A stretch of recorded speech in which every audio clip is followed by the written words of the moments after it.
बच्चों, कैसे हैं आप सब लोग। पिछली क्लास में मैंने आपको क्या पढ़ाया था, कितनी तरह से हम रेट ऑफ रिएक्शन को लिख सकते हैं। ठीक है ना, अभिक्रिया वेग को कितने प्रकार से हम लिख सकते हैं। तो उसमें मैंने आपको 3 टाइप बताए थे। ठीक है, फर्स्ट मैंने आपको बताया था एवरेज रेट यानी औसत दर। दूसरा बताया था मैंने आपको इंस्टेंटेनियस रेट यानी तात्क्षणिक वेग या दर।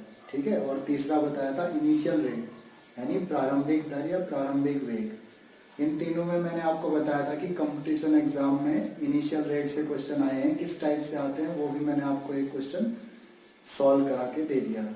ठीक है, थोड़ा आगे बढ़ते हैं। आज लेक्चर नंबर 4 है केमिकल काइनेटिक्स का, जिसमें हमें unit of rate of reaction से स्टार्ट करना है। ठीक है, अभिक्रिया वेग का मात्रक निर्धारण कैसे करेंगे। ठीक है, तो नोट कीजिए, unit of rate of reaction, unit of rate of reaction, अभिक्रिया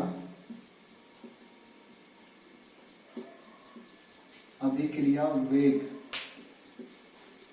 के मात्रक,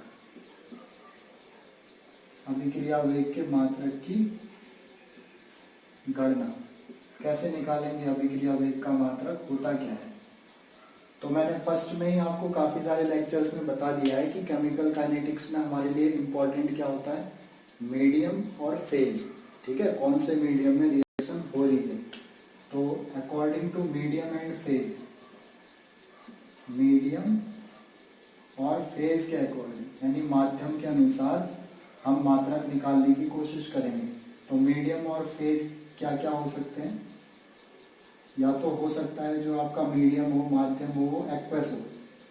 एक्वस मीन्स जलीय माध्यम। ठीक है ना, रिएक्शन हो रही हो आपकी किस माध्यम में, जलीय माध्यम में। या ऐसा हो सकता है कि जो मीडियम आप ले रहे हैं वो कैसा हो, गैसियस हो। ठीक है ना, यानी गैसीय माध्यम, गैसीय माध्यम। तो इससे फर्क क्या पड़ता है। तो फिर वहीं पर चलते हैं। जब हम रेट निकालते हैं तो हमें 2 चीजें चाहिए, सांद्रता परिवर्तन बटे समय परिवर्तन, यानी सांद्रता और समय। समय तो दोनों में यूज होता है, इसमें भी इसमें भी, लेकिन जो सांद्रता है ना उसको हम तब लेते हैं जब हमारी रिएक्शन एक्वस मीडियम में हो रही हो। तो यहाँ पर हम लोग सांद्रता देखते हैं कि सांद्रता में कितना परिवर्तन हो रहा है, किसकी, अभिकारक की। ठीक है ना, या उत्पाद की। और ऐसे ही जब हम गैसीय माध्यम में किसी अभिक्रिया को देखते हैं तो सांद्रता परिवर्तन नहीं बल्कि क्या परिवर्तन देखना चाहते हैं, दाब परिवर्तन। क्योंकि जो गैसें होती हैं वो क्या करती हैं, दाब लगाती हैं। ठीक है ना, जो दाब होता है वो सांद्रता का ही समानुपात में होता है। ठीक है, जिसको हम यहाँ से देख सकते हैं, आइडियल गैस इक्वेशन होती है PV = nRT, आदर्श गैस समीकरण।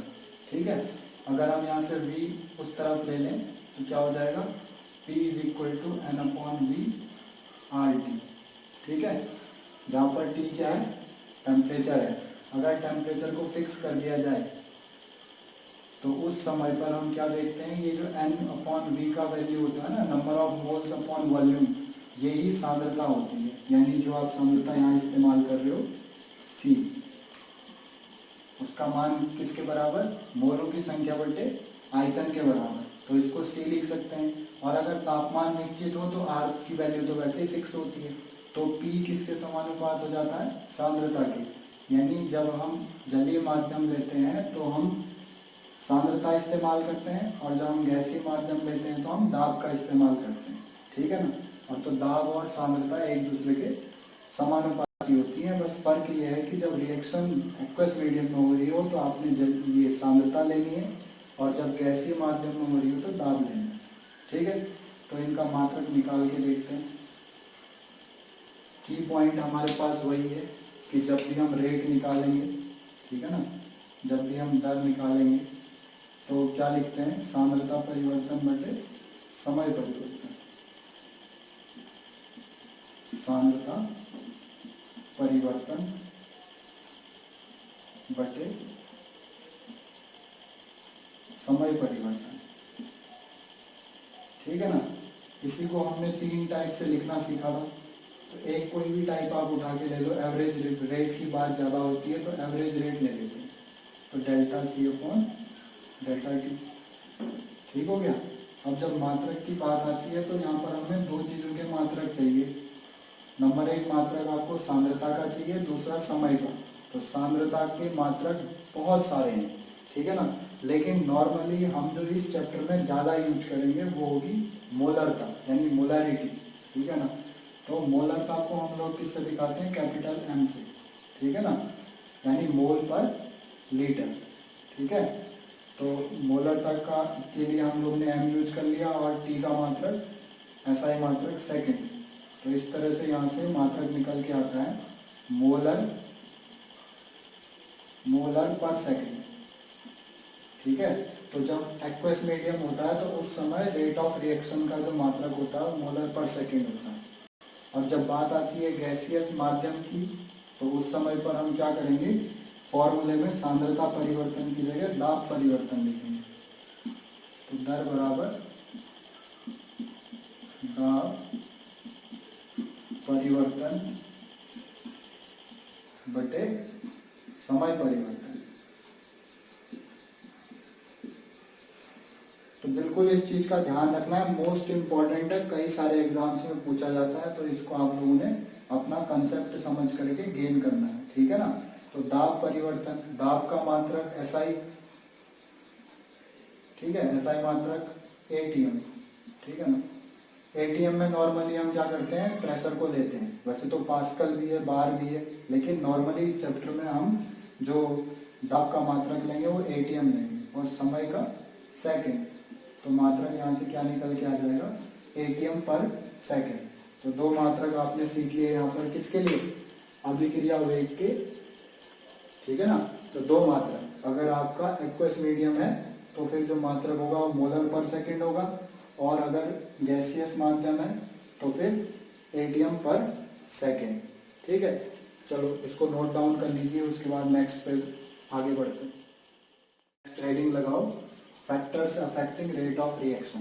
ठीक है, अभिक्रिया वेग को प्रभावित करने वाले कारक, मोस्ट इंपॉर्टेंट टॉपिक है चैप्टर का, बहुत कुछ इसमें छिपा हुआ है। ठीक है ना, जिसको ये चीजें समझ में आएंगी उसको चैप्टर जरूर समझ में आएगा।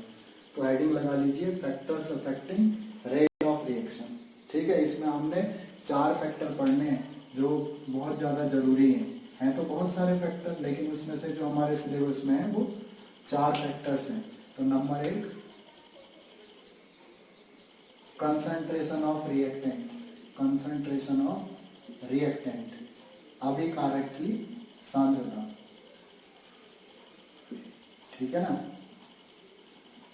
तो जो अभिक्रिया का वेग होता है वो अभिकारकों की सांद्रता पर निर्भर करता है। ठीक है, अभिकारकों की सांद्रता, अभिक्रिया वेग जो होता है वो अभिकारकों की सांद्रता पर निर्भर करता है। नंबर 2 जिस पर अभिक्रिया का वेग डिपेंड करता है वो है nature of reactant, nature of reactant, अभिकारक है कैसा। ठीक है ना, अभिकारक की प्रकृति कैसी है, अभिकारकों की प्रकृति। ठीक है, थर्ड चीज जिस पर जो है रेट ऑफ रिएक्शन डिपेंड करता है वो क्या हो गया, टेम्परेचर।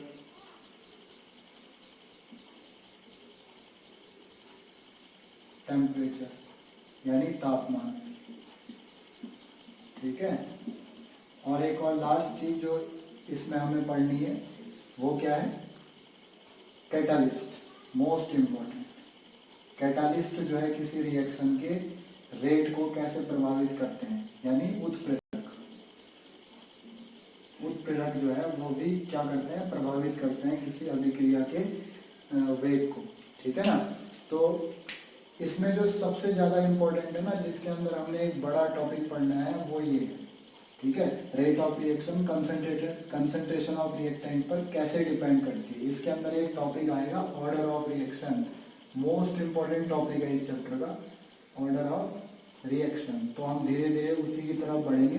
तो याद रखना है आपने कि अगर ये टॉपिक आपके समझ में नहीं आता है तो फिर प्रॉब्लम है।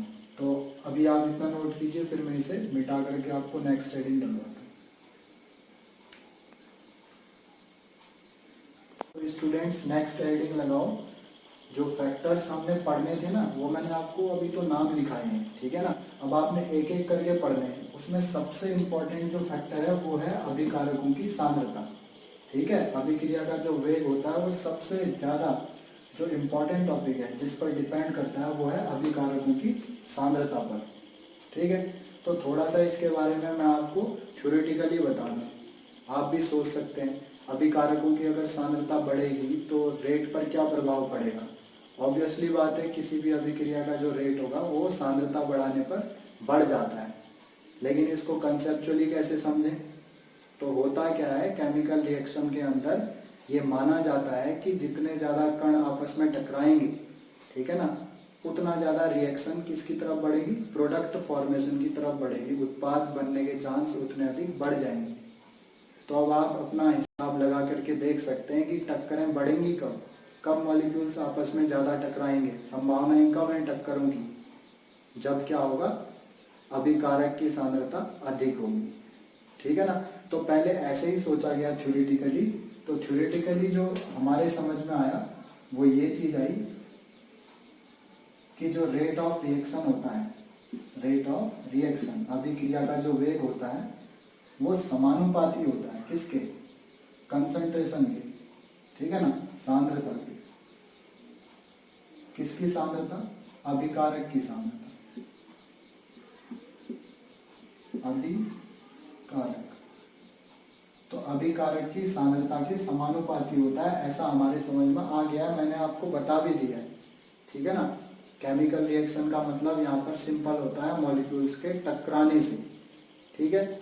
मॉलिक्यूल्स कब टकराएंगे, जब उनकी जो अमाउंट होगी, कंसंट्रेशन होगी, वो ज़्यादा होगी, ठीक है ना। अब जितनी ज़्यादा सांद्रता होगी उतनी ज़्यादा टक्करें होंगी और उतना ज़्यादा रिजल्ट फॉर्मेशन होगा, उतना ज़्यादा उत्पाद बनता हुआ नजर आएगा। तो सीधी सी बात है कि अभिकारक की आप मात्रा जितनी बढ़ाओगे, अभिक्रिया का वेग उतना बढ़ जाएगा। अभिकारक की मात्रा आप जितनी कम करोगे, अभी रेट ऑफ रिएक्शन उतना ही क्या हो जाएगा, कम हो जाएगा। ये तो हो गया थ्योरेटिकली, जैसा सोचा जा रहा है, जैसा मैं आपको समझा रहा हूँ, ऐसा ही जो है पहले थ्योरी में सोचा गया, ठीक है ना। लेकिन जब साइंटिस्टों ने इस पर काम करना स्टार्ट किया तो उन्होंने भी क्या देखा, देखो कि रेट ऑफ रिएक्शन जो होता है वो अभिकारक की सांद्रता के समानुपाती तो होता है, ठीक है ना। अभिकारक की सांद्रता के समानुपाती तो होता है, सेम चीज उन्होंने भी बोली, लेकिन इसके साथ साथ अभिकारक की कोई एक स्पेशल पावर आ जाती है यहाँ पर। डायरेक्ट अभिकारक की सांद्रता के समानुपाती नहीं होता, बल्कि उसकी किसी विशेष पावर के समानुपाती होता है, ठीक है ना। ये कंसेप्ट प्रैक्टिकली आ गया या एक्सपेरिमेंटली आ गया। तो अब आपको मैंने फर्क बता दिया है, ठीक है ना,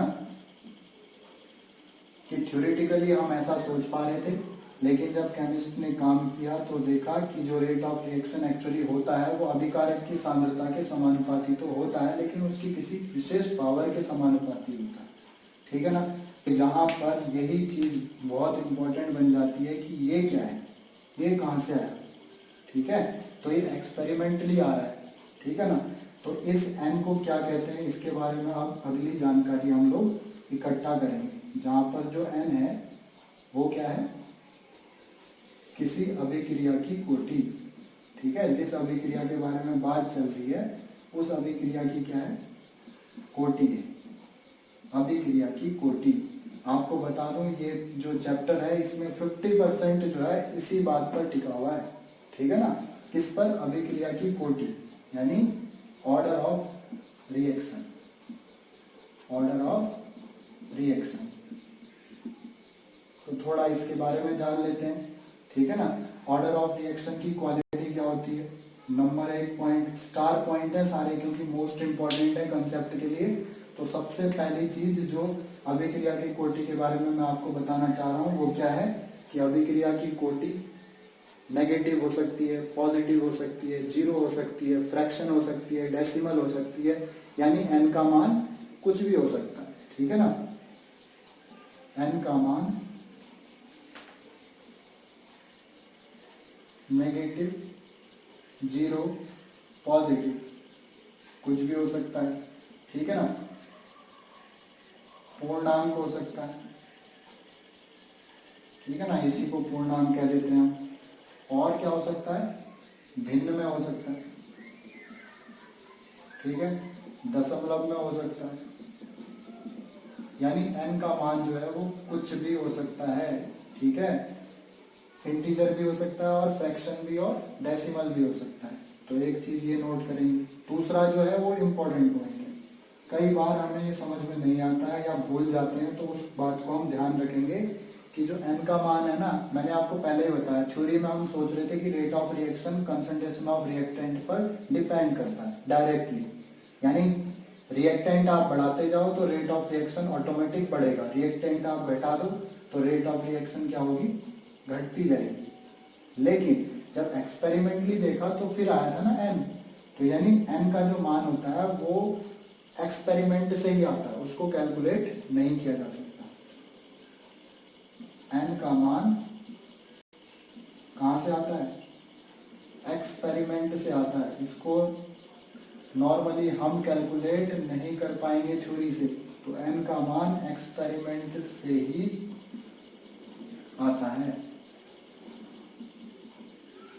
ठीक है। इस चीज को बिल्कुल ध्यान रखेंगे कि n की वैल्यू जो आती है वो कहां से आती है, एक्सपेरिमेंट से आती है, ठीक है। तो एक और पॉइंट n के बारे में,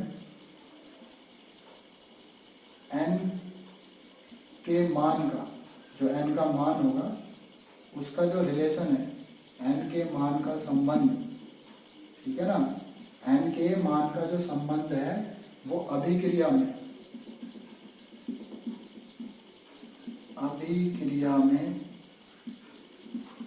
भाग लेने वाले अभिकारक,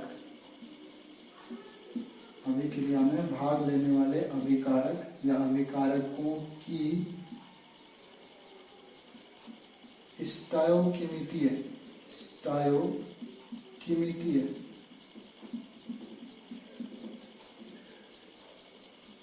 गुणांक, स्टोइकियोमेट्री गुणांक पर निर्भर नहीं करता है। n के मान का संबंध अभिक्रिया में भाग लेने वाले अभिकारकों की स्टोइकियोमेट्री गुणांक से बिल्कुल नहीं है, ठीक है ना, से नहीं होता। स्टोइकियोमेट्री गुणांकों से कोई मतलब नहीं है n का। फॉर एग्जांपल समझ लेते हैं, कोई रिएक्शन है जिसमें A जो है वो चेंज हो जा रहा है B में, ठीक है ना, A के A मोल हैं जो B के B मोल तैयार करते हैं, कोई ये रिएक्शन है, तो अगर हमें यहाँ से क्या लिखना पड़ेगा, रेट ऑफ रिएक्शन लिखना पड़ेगा, अभी जितना हम जानते हैं उस हिसाब से, आगे और डिटेल में जानेंगे। तो रेट ऑफ रिएक्शन समानुपाती होता है, मैंने बताया किसकी, सांद्रता अभिकारक की, तो अभिकारक A है इसमें, तो उसको लिख दिया, स्क्वायर ब्रैकेट मतलब सांद्रता, उसकी पावर पे भी कुछ लिखना है, तो कई लोग सोचते हैं कि उसकी पावर पे यही आएगा जो A का स्टोइकियोमेट्री गुणांक होगा, पर ऐसा नहीं है। ऐसा हो भी सकता है पर ऐसा बिल्कुल होगा ये कहना गलत है, क्योंकि जो ये वाली वैल्यू आती है, पावर वाली वैल्यू, ये एक्सपेरिमेंट से आती है, और ये जो वैल्यू आती है ये बैलेंसिंग से आती है, ठीक है ना। तो यहाँ पर कोई अलग वैल्यू आएगी, इस वैल्यू का रिलेशन इस वाली वैल्यू से बिल्कुल नहीं होगा, इसको आपने नोट डाउन करना है, और यही स्टार पॉइंट भी, ठीक है। तो बाकी नेक्स्ट क्लास में पढ़ेंगे। That's it for today, thank you.